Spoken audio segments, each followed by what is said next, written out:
mapagpalang araw sa inyo pong lahat. Ngayon po ay August 4, 2026. Martes at ngayon ay ginugunita natin ang kapistahan ni San Juan Maria Vianney, isang pari.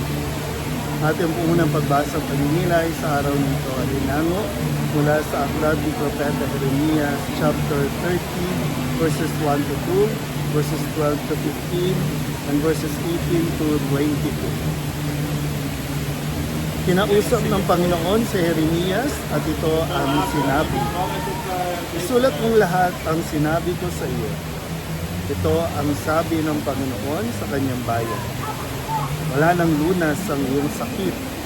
Mabigat ang pinsalang dinanas mo. Walang kagamutan sa iyong sugat. Wala ka ng pag-asang dumaling. Nilimot ka na ng lahat ng kaibigan mo.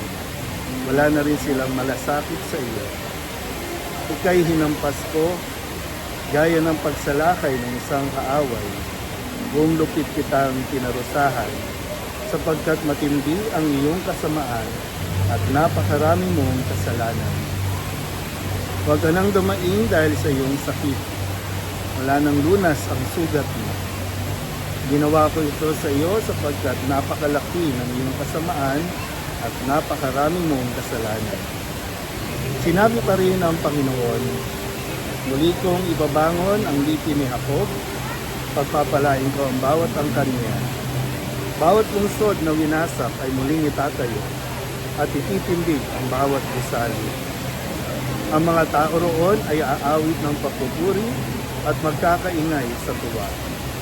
Sila'y aking pararamihin, pararangalan ko sila at wala nang hahamak sa kanila. Ibabalik ko ang kanilang kapangyarihan at sila'y magiging matatag sa harapan ko.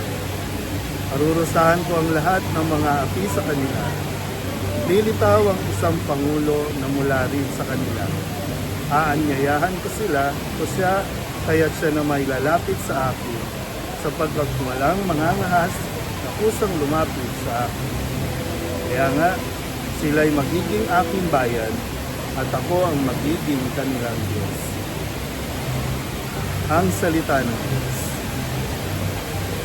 Muli po, isang mapagpalang araw sa inyo po lahat at napapatuloy tayo sa ating pagbabasa mula sa aklat ng Propeta Jeremias.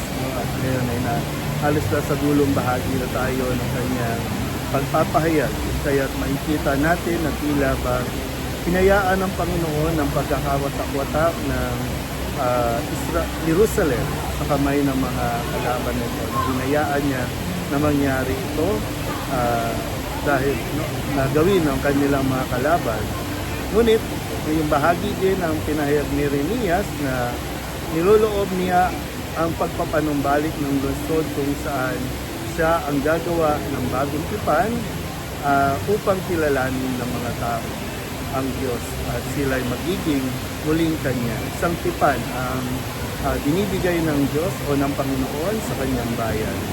Kaya ang mahalaga po na mapaalalahanan din tayo na may mga pangyayari sa buhay natin na hinahayaan ng Diyos na maranasan natin upang sa ganon ay mas maranasan natin ang Kanyang pagliligtas, ang Kanyang pag-ibig, ang Kanyang pagmamahal sa kabila ng ating mga kasalanan, sa kabila ng patuloy natin pagkalikod sa Kanya, siya pa rin ay gagawa ng paraan.